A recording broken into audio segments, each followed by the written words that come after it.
Good afternoon. Thank you for joining us for this session. Our speaker will be Dr. Roger Mason. He retired after 29 years of public safety experience in Los Angeles County. For the past 15 years, he has been specialized in emergency management and the development of war games and exercises. He has designed over 50 emergency management and public safety war games and hybrid functional exercises.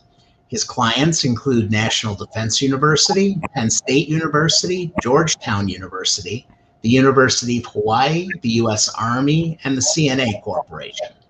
Dr. Mason has served as the Wargaming instructor for the Institute of Intelligence Analysis, Juan Carlos University, Madrid, Spain. Mason is a published author on the topic of war games. Dr. Mason was a contributing author for The Art of Intelligence, More Simulations, Games, and Exercises, published in 2019. He holds a doctorate in management and decision sciences from Walden University and a Master of Public Administration from California State University, Northridge. He is the co-founder of LEC Management, a strategic management firm based in Camarillo, California. He retired after 37 years of service with the Air National Guard and U.S. Air Force Reserve. Welcome, Dr. Mason.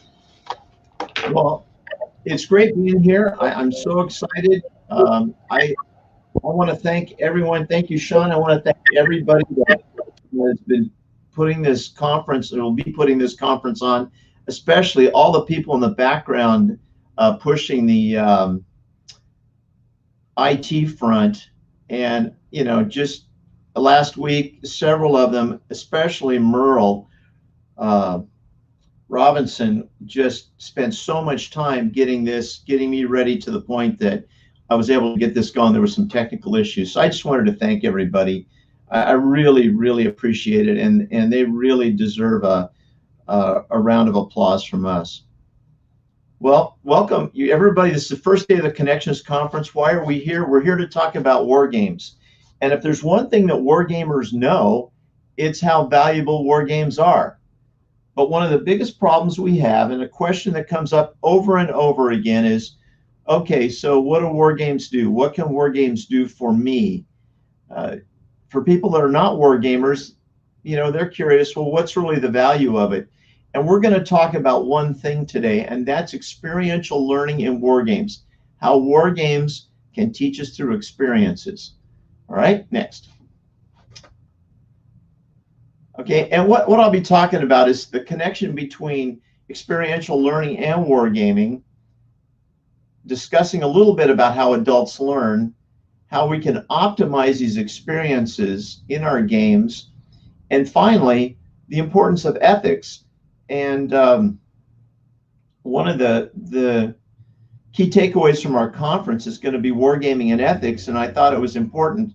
I discussed with Merle Robinson, we both agreed it would be important for me to include this. So I added something at the end, and I think it's going to be valuable. So, all right, next. All right.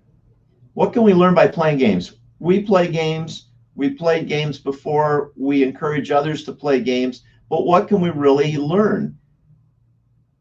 One of the problems is oftentimes the outcomes are really inconclusive. It's hard to verify what you've learned, and the experiences seem to be ill-defined. Nobody's quite sure. They had a good experience, or they thought they learned something, but nobody's really sure what we've accomplished. Next. So, can games offer a platform for experiential learning? That's really what we're going to talk about. So, how does the learning occur? I'm going to read these. How does the learning occur? What can people experience and learn from a game? How are we going to optimize the value of the game? And finally, so where do we start? Where do we start with this? Okay, next. We start with adult learning theory. I think it's important. One of the things that's sadly missing from a lot of games, even games that are intended to teach people, is nobody ever considers adult learning theory.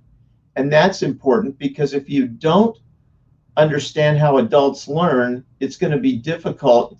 You're guessing that your game is going to be able to provide a learning experience. So we're going to talk about what are people's preferences for learning, what are some cognitive formats that work with war games, and what are some of the cycles of learning that people go through as they play games. Okay, next. Now, the preferences of adult learning. How do adults prefer to learn? And I'm not talking about if they're visual or, things like that. I'm talking about what are their preferences. The first preference is immediacy of learning. They want to learn something now. And secondly, they want to connect it to something they can apply it to. They want an application. They're more interested in learning about and being involved in problem solving than just gathering new content. And they tend to employ their experiences as a foundation for additional learning. Okay, next. Now, cognitive format. Well, this is fantastic for wargamers because cognitive format, a very useful one is something called situated cognition. Situated cognition is learning by doing. Situated cognition is you present someone with a problem, you give them real-world tools and real-world problems, an opportunity to make decisions just as they would in the real world. Now, how does that work with war games? Well, think about this. Where else can you practice launching tactical nukes?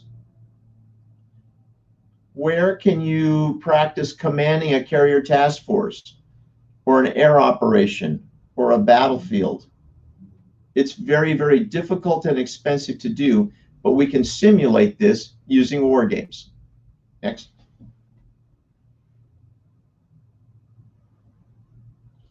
Now, D.A. Kalb talked about cycles of learning.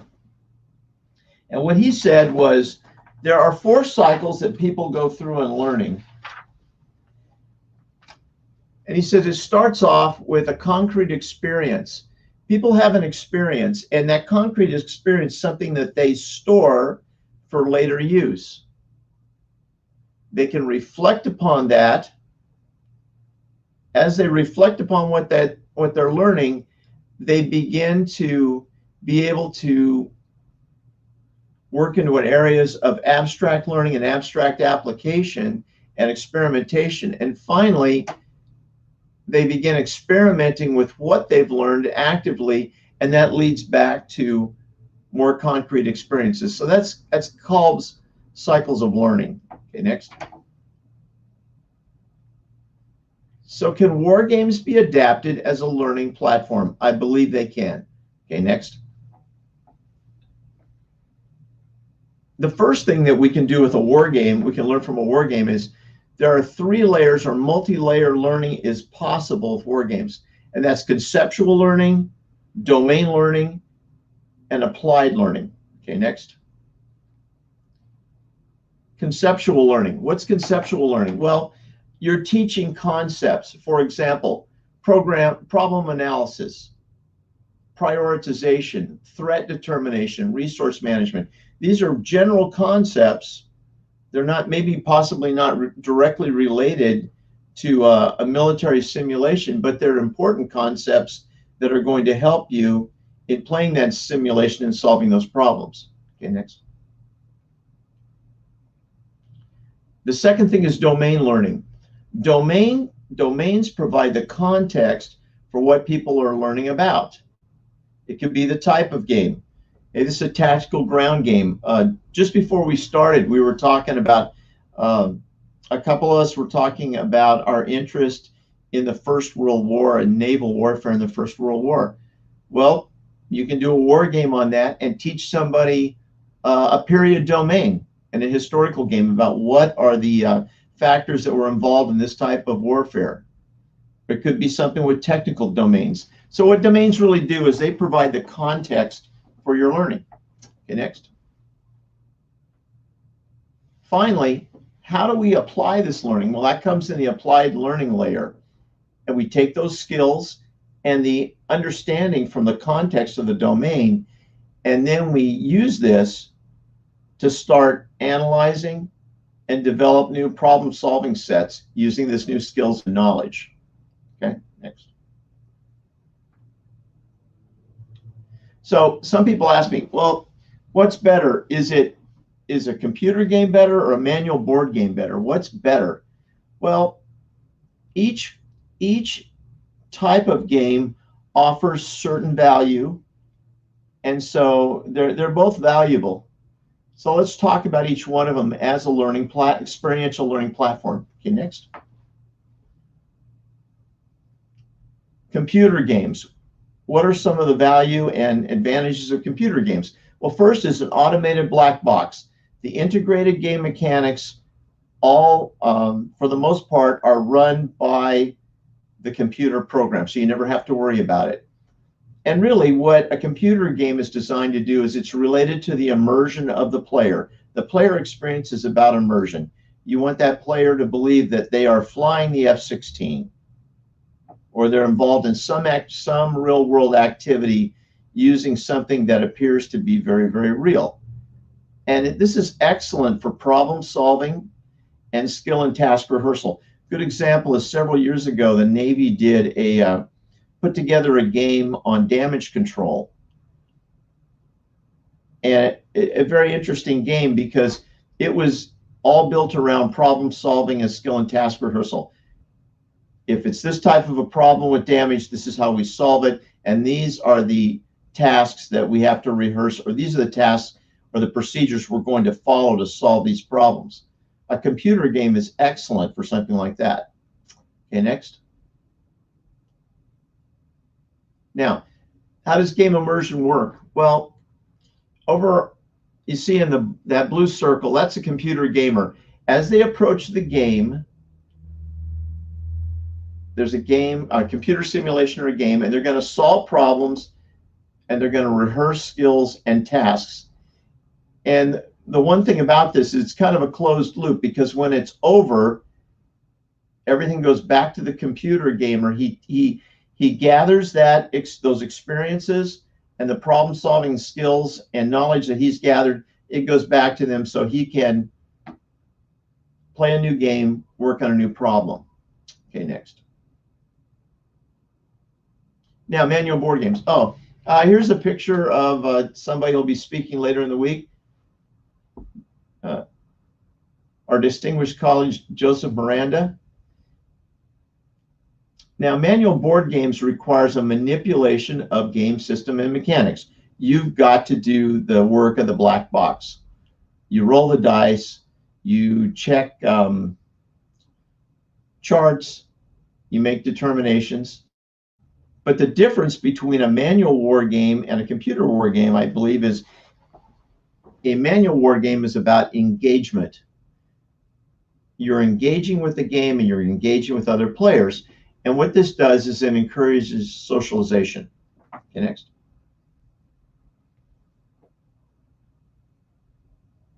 Now let's take a look at this. This is a little bit different than the graphic that we were showing with the computer game.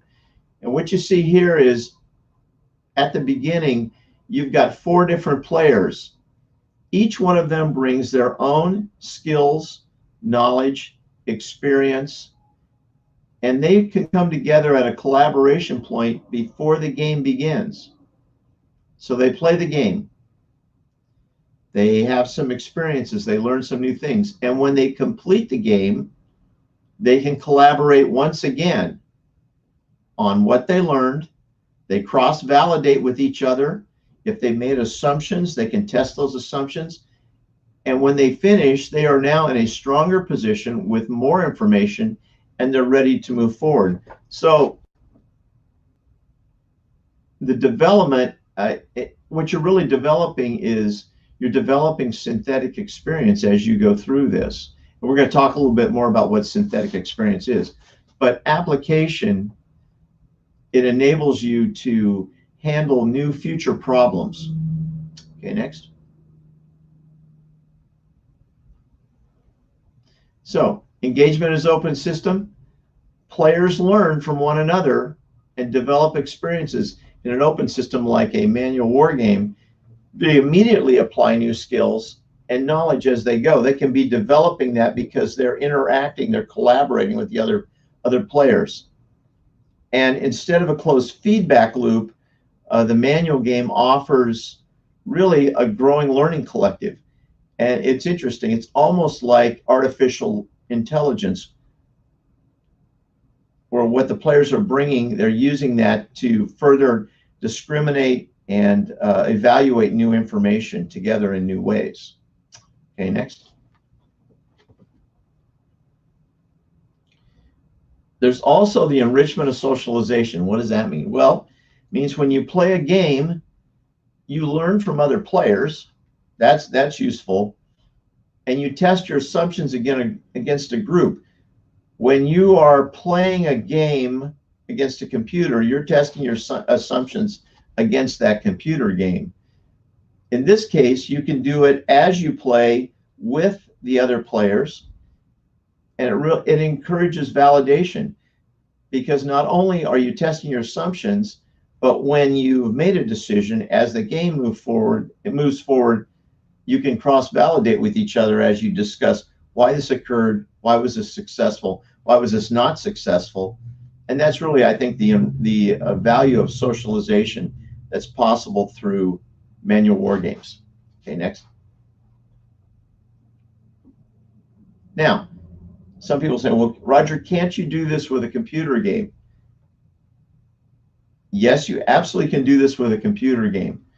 The problem is you're going to have pathways and platforms for that interaction, but they are available and they offer multifunctionality in your communications. They can become a filter at times that require more peripheral engagement, but they can work. And I think we just have to look around at the system we're using for this conference, which is Discord. That's an excellent example of how this can work.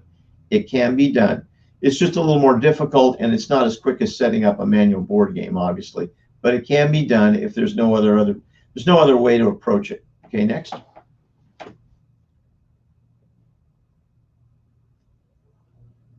Now, this is an interesting quote by James Gee. Human minds are plug-and-play devices. They're made to be used in networks. Games allow us to engage and develop collective intelligence.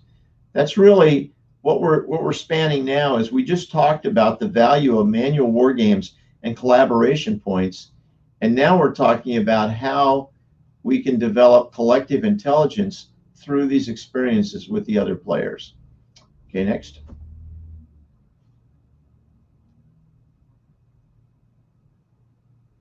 What are some of the benefits of games and experiential learning? We talked about it already. You can immediately apply new knowledge. When you're playing manual games, you're promoting teamwork, although that is possible in computer games. It gives you an opportunity to reflect upon what you're learning, and it gives you simulated real-world practice. And this is where it leads to what we call synthetic experience. Okay, next. My first encounter with the concept of synthetic experience was when I was working on my dissertation on wargaming, and somebody said, hey, have you read this book by this guy, Peter Perla? And that's where I started learning about synthetic experience. Peter Perla's original book, his original edition of his book, talked at length about the concept of synthetic learning in war games. Now, in the real world, when decision makers are faced with a problem, they rely on their past experiences. They reach back to those past experiences, one, to see if there's anything that looks familiar. They go through a catalog mentally of decisions they've made in the past. They evaluate how they turned out on like or similar types of problems, and they make their choices. The problem comes is when they have nothing to reach back to. There's nothing that they can look at or grab hold of from their experiences that tell them how to move forward, how to solve this problem. And in this case, and in some cases, they turn to what's called heuristics. And heuristics involves a variety of problem-solving systems and ideas. The final one is where you just take your best guess. And what synthetic experience does is it fills this void, fills a void of real experience. If a decision maker comes into a situation, they're faced with a new problem that they've never personally dealt with before, they can reach back to their real world experience. I have a good example is something that I experienced. In 2007, I was in Baghdad, Iraq. I was on a deployment. I was in Baghdad, Iraq. And we were doing a briefing, and everybody was trying to orientate themselves on where we were at. We knew where we were at. We were at the Baghdad International Airport, BIAP at Sadr Air Base. But where are we going? Where's this convoy going? Which part of the city? And I was able to explain all the different parts of the city. I was able to explain where the green zones were and all kinds of information. Now, how is that possible? Am I a subject matter expert on Baghdad in 2007? No, never been there. But I played Battle for Baghdad by Joseph Miranda several times.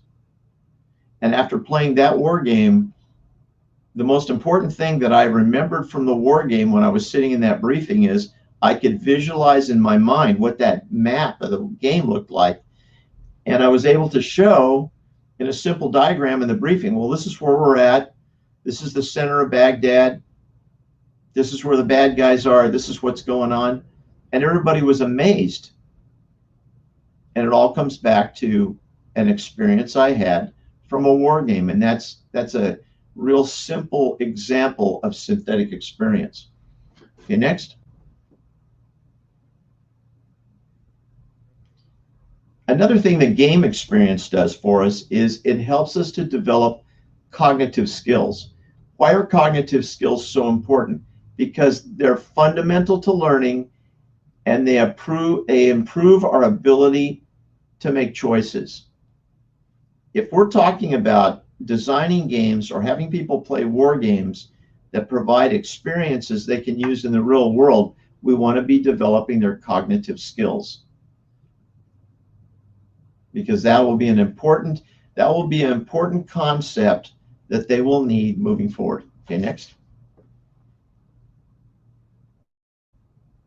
Now, it's interesting. I was preparing for this, and as I prepared for this topic, I'd written about this and spoken on prior occasions. So I thought, well, I know what I'm going to say, but it's always important to be up to date and fresh on what's going on.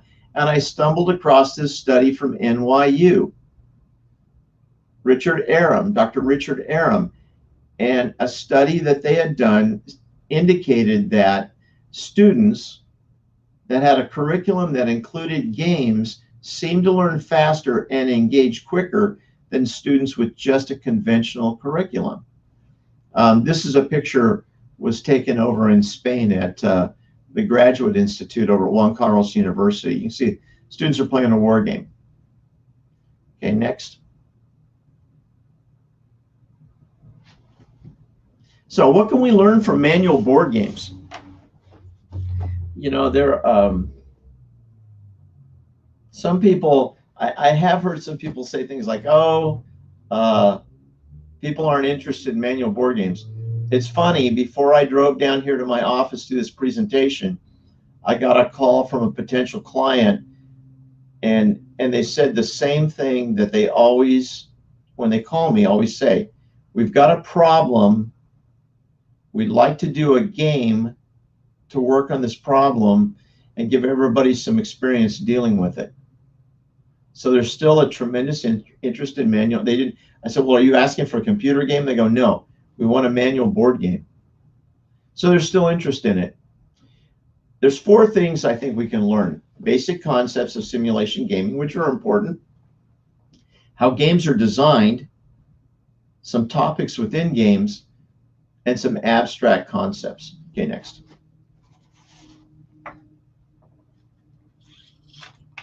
Grab a drink here. The first thing we can learn is the experience of a basic war game. So as we introduce people to games, we can say, they can see, how does a war game function? How do you make decisions? How are decision dilemmas resolved? How did the game work? And so that's the first step of learning with a manual war game. Okay, next.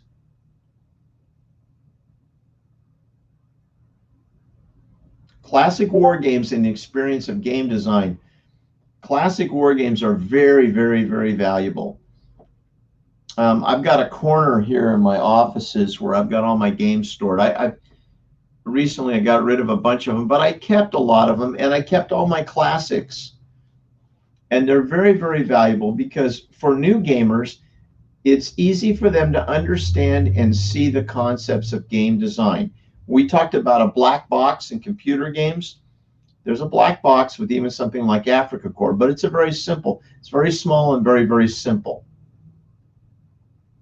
And by players playing these games, they can begin to understand how games work, how games are designed, and how you interact with games. Okay, next. You can use the game experience to introduce topical domains. Something like hyperwar, network-based operations, cyber warfare, logistics, a whole variety. I mean, there's no limit to what you can design a game for. You know, in the bio, they asked me to write up my bio, so that's what Sean read, and I talk about these emergency management games, public safety games. I've done games on train wrecks. I've done games on one of the most interesting games was one called Snowmageddon, and that was for a city in Northern California in the Sierra Nevadas that was having Mammoth Lakes was having heavy snowfall, and they will let's see, they were having heavy snowfall, and that game was how they manage all of their resources during a ongoing snow emergency.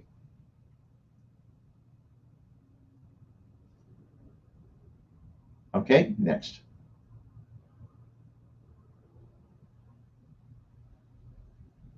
Abstract concepts in game design.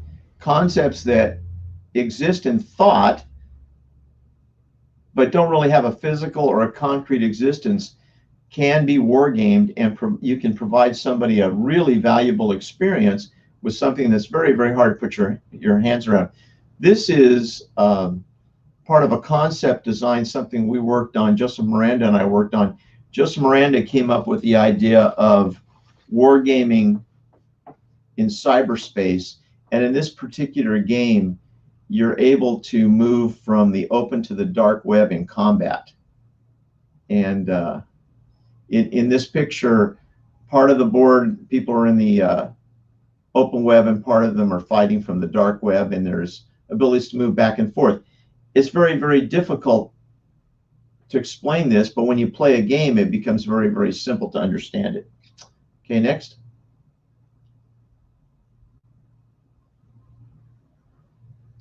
Now, what are some techniques that will improve the experience of people playing the games and help them to retain that experience? Well, familiar concepts and systems, visual and tactile familiarity is important. How easy it is to engage this game, and relating the game to a real-world challenge. Okay, next. Players like games that they are familiar with and systems they're familiar with. They're anxious to use their prior experiences. We were testing today. By the way, we had a couple questions as we went, and I'll answer this one question. how do you keep players from learning a wrong lesson from a game? We're going to be talking about, in the ethics section, we'll be talking about that. But I think what you have to do is you have to have the game as neutral as possible. You don't want to build in any patterns of your own particular bias about a topic. A good example, you could design a game. Merle Robinson gave me this example. You could design a game about World War II, and your experience could be that the Germans can't be defeated. The Blitzkrieg cannot be stopped. It's impossible. Well, yeah, it was difficult early in the war. That was difficult during the war, but certainly didn't last all the way through World War II. The Japanese were not able to maintain their edge in naval combat all the way to the end. They had it at the beginning, but that went away. So I think that the way you avoid the wrong lessons from the game is you've got to keep this as neutral as possible and try to keep all your biases out of it. Because if you do that, especially with a manual war game, one of the values of having people there is not only are they testing assumptions of each other and cross-validating, but they're talking about this game. You know, you designed this game, and they sit around the table and they said, hey, you know, I've done a lot of reading about this particular scenario, this campaign or whatever. I have never heard of this, of what you put in the game. Well, it's very, very important. A person that is really, I think really has done an excellent job, Joseph Miranda. We do a lot of play testing of his games for Decision Games, and I'm always asking him, okay, Joseph, where'd you come up with this? He goes, I just got a new book. There's some new literature that came out, some new research that indicates that this is actually the case, whatever the situation is. And what that does is it tells me, yes, this thing in the game is valid. So how do we keep people from getting the wrong lessons? You got to make very sure, and like I said, we'll talk a little bit in our ethics section at the end. Someone else was asking, how do you get municipal governments to see the value of running a game? Nobody sees any value of running these games until there's a problem. And once there's a problem, then they call me. And when I talk to people, I ask them, okay, as you're dealing with this, do you want to try it for the first time when this actually occurs? One of the most unusual games that I designed was I designed a game for Penn State University. Penn State University has over 20 campuses, and it has students and employees of over 200,000 people facing a major strike statewide by the Teamsters Union that threatened to shut down every location. I designed a war game where we tested their continuity of operations plan. Can this plan work if there is a statewide strike? And the only reason that they wanted to play that game was they were facing such a daunting problem, and I offered them a way for them to experience it in a risk-free environment before it actually occurred. So just a little background on how you get people to see a value of running a war game. That's a different topic, but that is something that's interesting. Okay, next. Visual and tactical familiarity. People like game pieces. They like cards. They like maps. And what they do is there's tactical familiarity. You're used to having pieces that you touch when you play the game. And visual familiarity is really important because it's more like visual focus. I've been involved. I've been invited. Say, we're going to do a big war game. Okay, doing a big war game. We want you there as an observer. And I go there, and they start the game.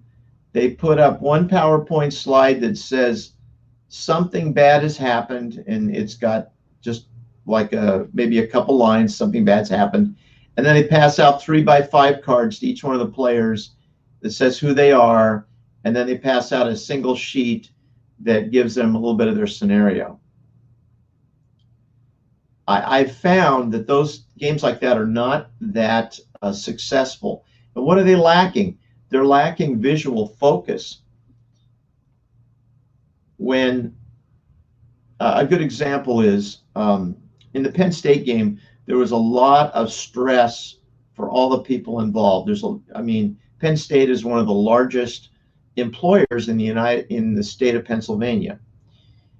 And there's a lot of money involved. There's a lot of things on the line with this pending strike. So when they came in and saw those maps on the table and saw a simulated schedule on the table that they're going to have to work out for a 10-day period, the stress level jumped because they realized that this was going to be difficult, and even more so difficult because if they couldn't do it in a game where they're only going to have to do this for maybe 3 hours, how are they going to do this in a real situation? So I think that visual familiarity really helps, and visual focus really helps, because when they walk in and see that you've done that work, they see that map on the table, or they see that chart, it's really going to help your game, focus your game. Okay, next. Ease of engagement. This is really simple. You want something that people can walk in and play. You want them to start playing and experiencing things. And I put that up there. A game with a rule for everything is a game that no one will play. And if you have it's always a balance between playability and fidelity. Okay, next.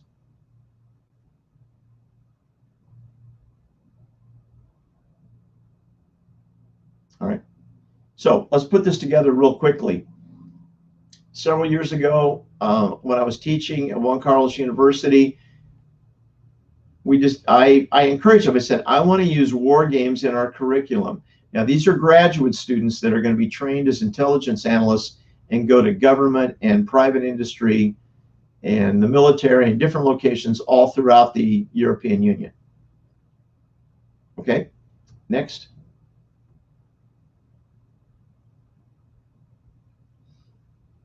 Some of the game objectives were design a game with a contemporary scenario that they're going to have to cooperate and work together to solve something, in this case, a terrorist attack. They wanted it simple enough that they could quickly engage, but complex enough to maintain the interest. Okay, next. Scenario topic. At that time, it was just under 2 years prior, the Bataclan theater terror attack in Paris. One of the important takeaways for that terror attack was that individual EU countries, their intelligence services had information about who the attackers were, who the terrorists were, and what the attack plan was. If the information had been combined, it might have prevented this attack. Okay, next.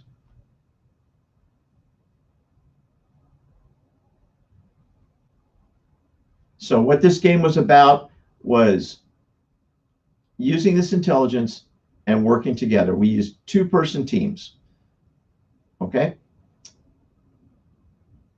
Next. All right. Okay, what were the learning objectives that we set?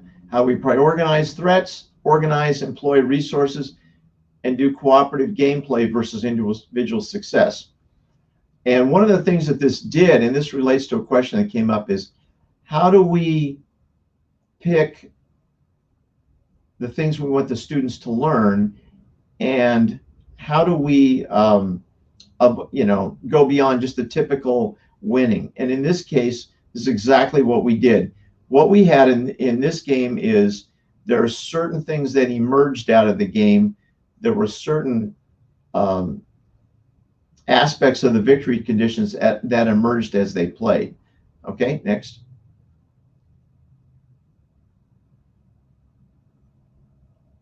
Okay, what type of resources they have? They had at their command all the different, the typical types of intelligence gathering activities, human, SIGINT, things like that, GEOINT. Okay, next. And what we stressed was learning as a cooperative objective.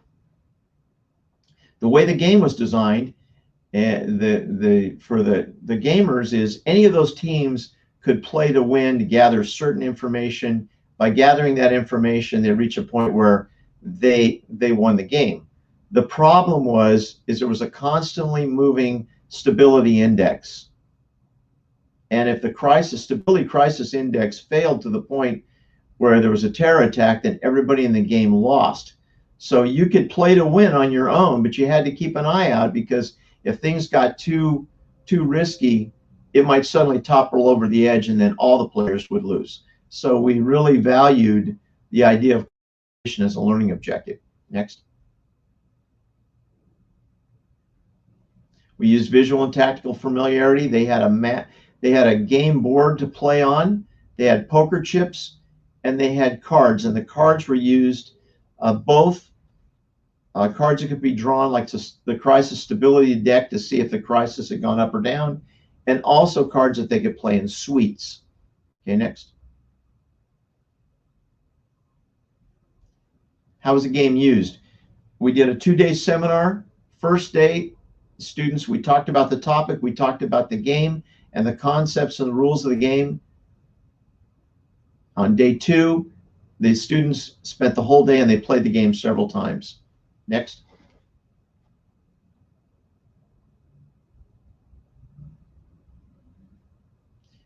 And what we really value, one of the lessons, what we were looking for is lessons of decision and problem-solving experience.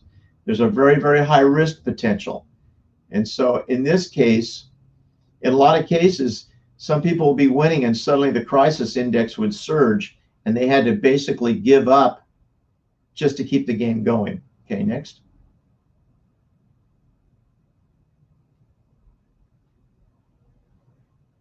So what are the takeaways?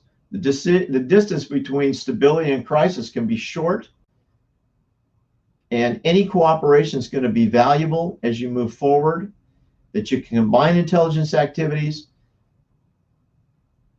and it's really important to establish what your tolerance is for risk-taking. A lot of teams didn't do that, and suddenly the stability index became a crisis. It collapsed and everybody lost. Okay, next. So the final piece of this, the ethics. Design, content, and facilitation. Okay, next. Wargaming is a powerful tool. Okay, you're potentially impacting people, how they're going to think and make decisions in the real world. And they're relying on this game to be accurate and neutral. So they have the greatest value of their synthetic experience.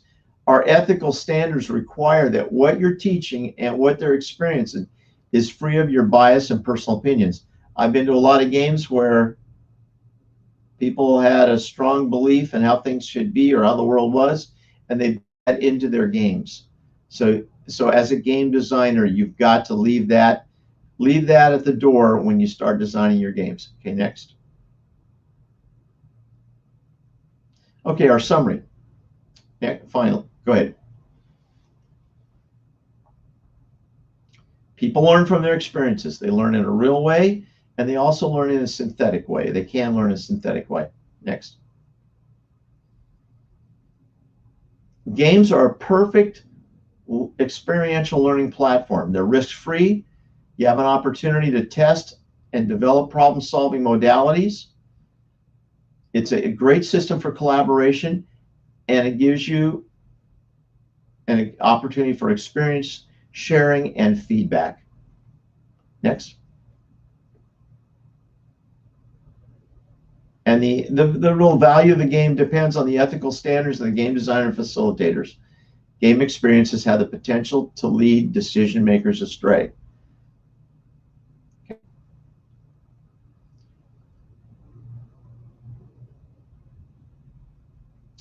All right, so next. And so some questions. I think I covered some of them.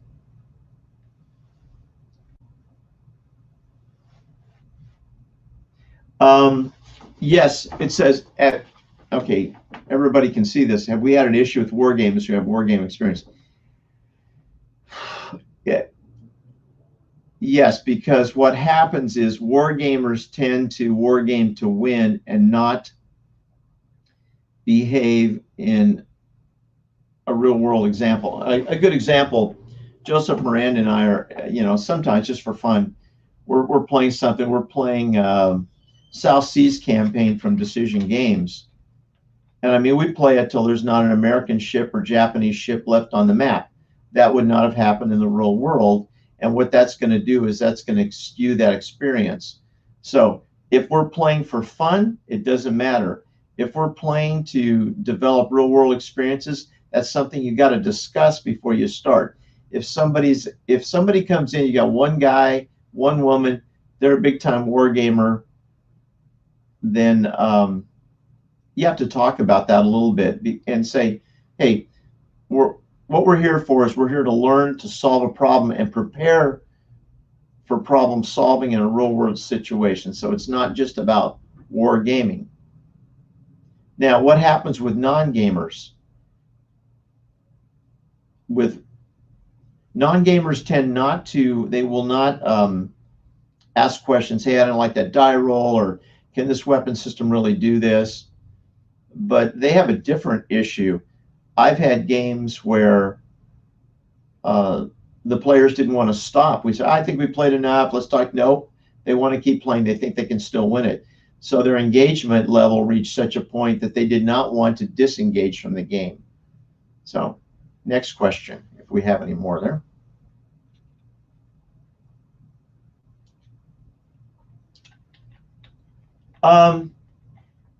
Yeah, I think it can be shared. I will tell you just one thing that I would say on these presentations, and this speaks for all of Connections, I am now really careful about the photos I use. The photos that are taken in here are all my particular photos, or they were purchased photos that I have the rights to.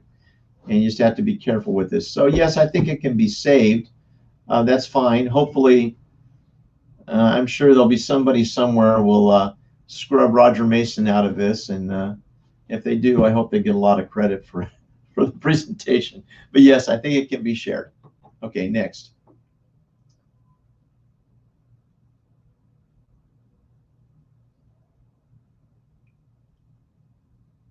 Well, I do think that classic works because it's the way that war gamers start and they grow up. But it also works for what makes the classic war games so playable will also be attractive to new players. It's interesting. I have been experimenting with this.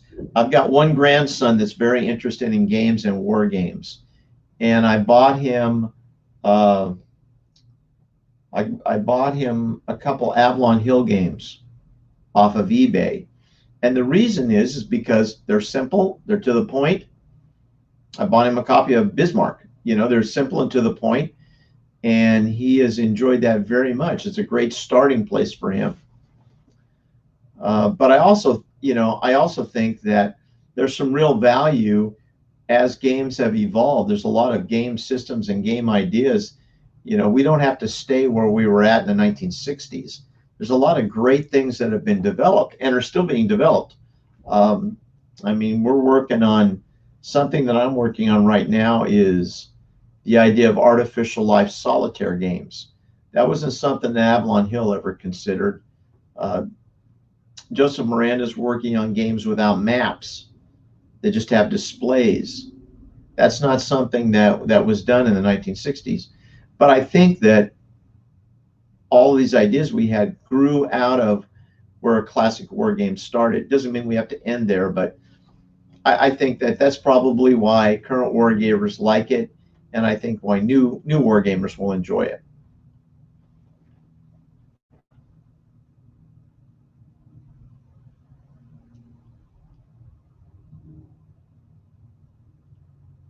Okay. Yeah. Question relating to ensuring that the players learn the right lessons from the game. that's why I put the intelligent sovereignty example in.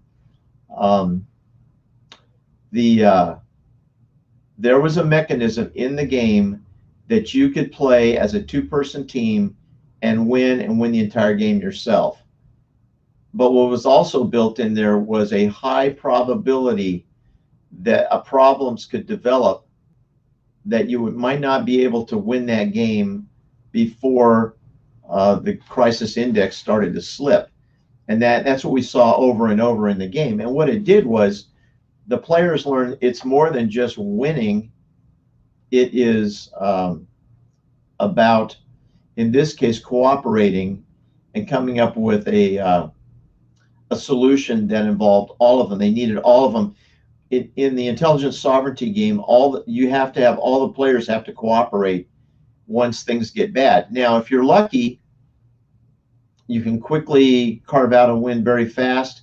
If by some, the stability index, crisis stability index, is a card draw, if you stack that deck and the first 7 or 8 cards are all perfect conditions and no crises, yeah, it might be possible to win the game.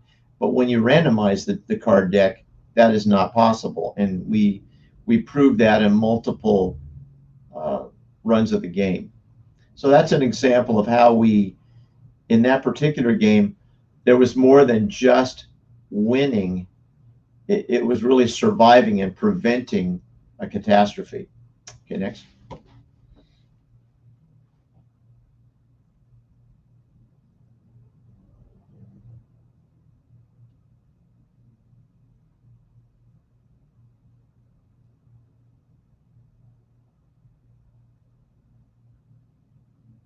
I think adding objectives importance,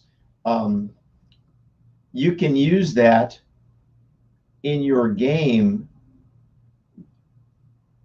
There are several, for example, in the game example I used with the pictures of that intelligence sovereignty game, one of the primary learning objectives was cooperation. But one of the secondary learning objectives was the use of all those different intelligence gathering activities, because the students were expected to know about them. What's the difference between GeoInt and SciBint and HumInt? And so their primary objective was to keep the crisis stability index at either neutral or on a positive side. And one of the secondary objectives was how you're going to do that. And the way that you do it was built into the game. The way you did it was by using these tools, the very tools that they were going to have when they get in the real world. And what is that? That goes back to situated cognition. They're making decisions using tools that they're going to have in real world problems that they're facing in the game. So I think, yeah, you can add secondary objectives of importance will help you to sync your contribution to education, because in this case, they not only learned to cooperate, but they also had to remember, hey, all these tools are available. We can't ignore any of these tools of intelligence gathering, because this is how we're going to survive. Okay, next.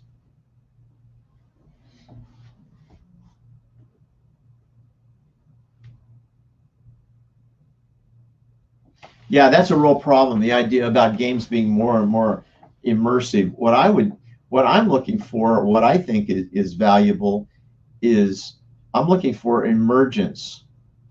You can have a game. You can have a game that's totally immersive. It's got everything in it. We had a Connections conference. Oh, this would be the early 2000s, when things were really heating up in Iraq, and I remember we had presentations on convoy simulations, and they had everything. We kind of laughed about it. The only thing they were lacking was smell-o-vision for what it was going to smell like when the explosions happened and driving through these villages. And I think that there has to be a balance. It's wonderful that you have realism, but I think the balancing point is, where can you have enough realism, the game is engageable, and as you play it, you get emergence. A very good example of this is chess. How complicated is chess?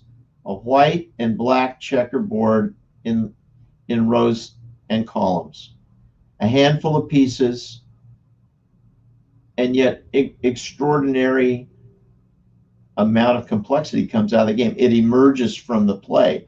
And I think that's where the real value is. As you do a game design, you can emerge from that game design so the players begin to see what those objectives are. I'm working, I've been reading, and I had some ideas about a tactical Civil War game, which is a little bit unusual, because one of the things that I had been reading about was in several notable battles, units would run out of ammunition at the company level, and they wouldn't stay there with bayonets or their muskets and try to club their way out. They oftentimes would just leave and go look for ammunition. They intended to come back, but they would just pick up their stuff and go. And so you can build that into the game, say, hey, this was a historic factor. This is based on research. And so we're going to build this, and it's going to, the whole irregularity of command and control will emerge out of that game by adding that factor. So I would say the balancing point is it's good to have realism, but still got to be engageable and playable. And you can make that, the realism can be more than just decisions. For example, there is a Napoleonic game, a very large Napoleonic game, the Battle of Waterloo, which is on my shelf in the other room, which will remain unnamed. And you have the Duke of Wellington making decisions on whether individual artillery units should be using canister. Well, first off, trying to get that realism of the game reached a point where it's almost absurdity, because in the Battle of Waterloo, that general was not making those decisions. He was worried about other things, and there were other people making decisions at a much lower level directly related to that issue. And so, in some regards, the people would say, well, this is very realistic. Well, it does cover all these issues, but it becomes just where the thing is just really unplayable. All right, next, anything else? The unanswered question, excellent. We don't have any more unanswered questions. That's good to know. Well, I've enjoyed it. It's been great. Sean, thank you so much for running the. Well, thank you, sir, for a fine presentation, and thank you to our participants who submitted some very good questions. We will end this session now. Please enjoy the rest of the conference.